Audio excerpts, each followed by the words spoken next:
भारत का इतिहास अपने आप में कई अनूठी बातों को समेटे हुए है।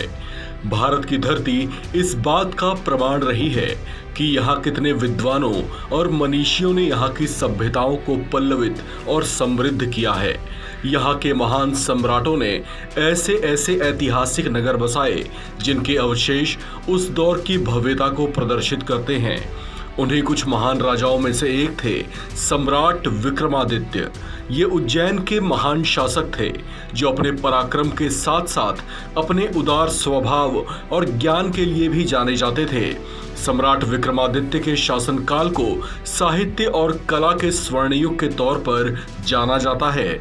इसके पीछे कारण ये था कि वे खुद ज्ञान और कला को खूब बढ़ावा दिया करते थे। उनके अपने दरबार में 9 ऐसे विद्वान थे जिन्हें सम्राट विक्रमादित्य के 9 रत्नों के तौर पर जाना जाता है।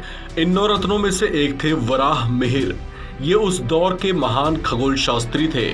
ज्योतिष शास्त्र और ग्रहों की चाल पर इनसे बढ़कर उस दौर में कोई और ज्ञानी नहीं था। इन्होंने कई ग्रंथों की रचना की थी जिसमें बृहज्जट जातक, सूर्य सिद्धांत, बृहस्पति संहिता और पंच सिद्धांति मुख्य हैं। इनके 9 रत्नों में दूसरा नाम था धन्वंतरी का। धन्वंतरी उस दौर के वो महान विद्वान थे जिन्होंने चिकित्सा जगत को बड़े योगदान दिए हैं। वे आयुर्वेद शास्त्र के बहुत बड़े ज्ञाता थे। वे ऐसे विद्वान थे कि आज भी अगर किसी आयुर्वेद चिकित्सक की सराहना की जाती है तो उन्हें धन्वंतरी की संज्ञा दी जाती है। इनके 9 रत्नों में तीसरा नाम है कालिदास। ये सम्राट विक्रमादित्य के अति प्रिय कवि थे।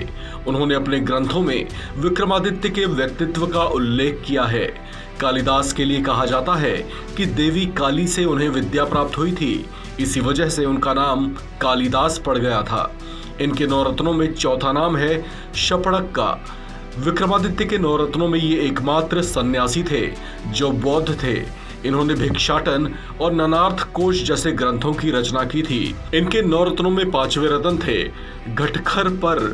जो संस्कृत जानते हैं वे समझ सकते हैं कि घटखर पर किसी व्यक्ति का नाम नहीं हो सकता।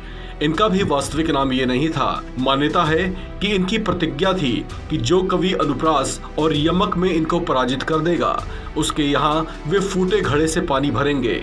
बस तब से ही इनका नाम घटखर पर प्रसिद्ध हो गया और वास्तविक नाम लुप्त हो गया। इनके 9 रत्नों में छठा नाम था अमर सिंह का। ये उस दौर के ऐसे विद्वान थे जिनकी ख्याति दूर दूर तक थी। बौद्ध गया के वर्तमान बुद्ध मंदिर के एक शिलालेख के आधार पर इनको उस मंदिर का निर्माता कहा जाता है। उन्होंने कई ग्रंथों की रचना की थी जिनमें से अमरकोश ग्रंथ वो ग्रंथ है जिसका अध्ययन कर लेने वाले को पंडित कहा जाता है। सम्राट विक्रमादित्य के 9 रत्नों में 7वें थे वेताल भट्ट। ये वो विद्वान थे जिन्होंने वेताल पंचविंशति की रचना की थी। वेताल 25 की रचना करने वाले वेताल भट्ट से विक्रमादित्य बहुत प्रभावित थे और उन्हें अपने 9 रत्नों में शामिल कर लिया था। इनके 9 रत्नों में 8वां नाम था अमर सिंह शंकु का। वे एक महाकवि थे। इनकी एक महारचना भुवनाभ्युदयम के नाम से जानी जाती है, लेकिन आज भी उसे पूरी तरह पढ़ा नहीं जा सका है। ऐसे में वो पुरातत्व का विषय बनी हुई है। सम्राट विक्रमादित्य के 9 रत्नों में 9वें थे वररुचि।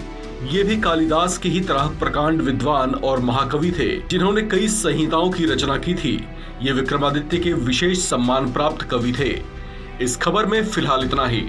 बाकी अपडेट्स के लिए बने रहिए वन इंडिया हिंदी के साथ।